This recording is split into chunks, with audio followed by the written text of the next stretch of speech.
ఇప్పుడే జీ5 app download చేయండి. చూడండి మీ ఫేవరెట్ టీవీ షోస్ ఎప్పుడైనా ఎక్కడైనా. గారడి పిల్ల మా మమ్మీ రాదు అంది స్వామి. వస్తుంది, కానీ విశాలాక్షి అన్నట్టు తన రూపం మారిపోయి ఉంటుంది.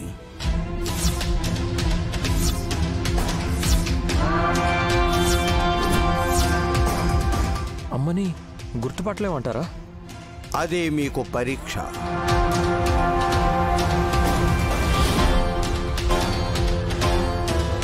ఇంట్లో అడుగుపెట్టే తిలోత్తమని మీరు ఆహ్వానిస్తే పర్వాలేదు, అనుమానిస్తేనే ఇబ్బంది. మరీ అంత గుర్తుపట్టనట్టుగా ఉంటుందా గురువుగారు? నా అంచనా ప్రకారం సర్పదీవిలో పాములు ఎక్కువ కదా, కాటేసి మొహం గుర్తుపట్టనట్టుగా తయారై ఉంటుందేమో. కుక్కో పిల్లో కొరికిందంటే అనుకోవచ్చు, పాములు కాటేస్తే ప్రాణాలతో ఉండరు కదే. అమ్మకి హాని జరుగుండదు, కానీ రూపం మారడానికి ఇంకెవరో కారణం అయి ఉంటారు. అదేంటన్నది తెలుసుకోవాలన్నా అత్తయ్య ఇంటికి రావాలి. వస్తుంది.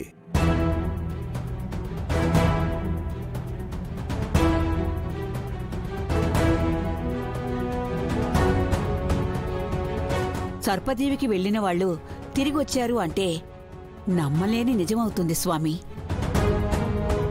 గాయత్రి ఎలా వెళ్ళిందో అలాగే వచ్చింది. ఉలూచి కూడా మారదు అంటున్నారు. మా మమ్మీ మాత్రమే ఎందుకు మారుతుంది గురువుగారు? మార్చబడుతుంది. అందుకు కారకులెవరో తెలుసుకుంటే తప్ప కారణం తెలియదు వల్లభ.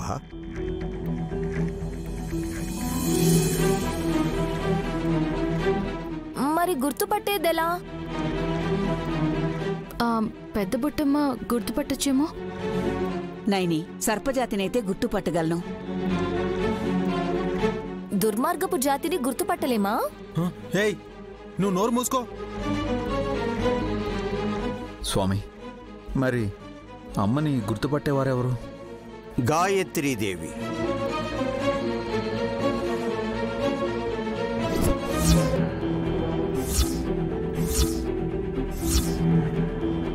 గాయత్రమ్మగారే తిలోత్తమమ్మని గుర్తుపట్టే అవసరం ఉంటుంది కాబట్టి ఆ పని జరిగి తీరుతుంది.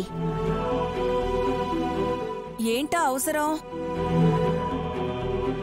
అమావాస్య రోజు ఉలూచి రావడం, తిలోత్తమ మళ్ళీ అగుపించడం, ఊహించని పరిణామాలు జరగడం, గాయత్రీదేవి పునర్జన్మ ఉనికి మీకు తెలియడం.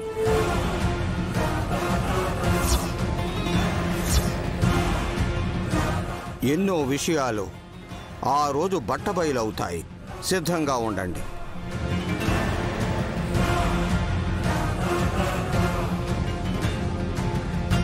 జీ5 యాప్ డౌన్లోడ్ చేసి అన్ని ఎపిసోడ్స్ పూర్తి ఉచితంగా చూడండి.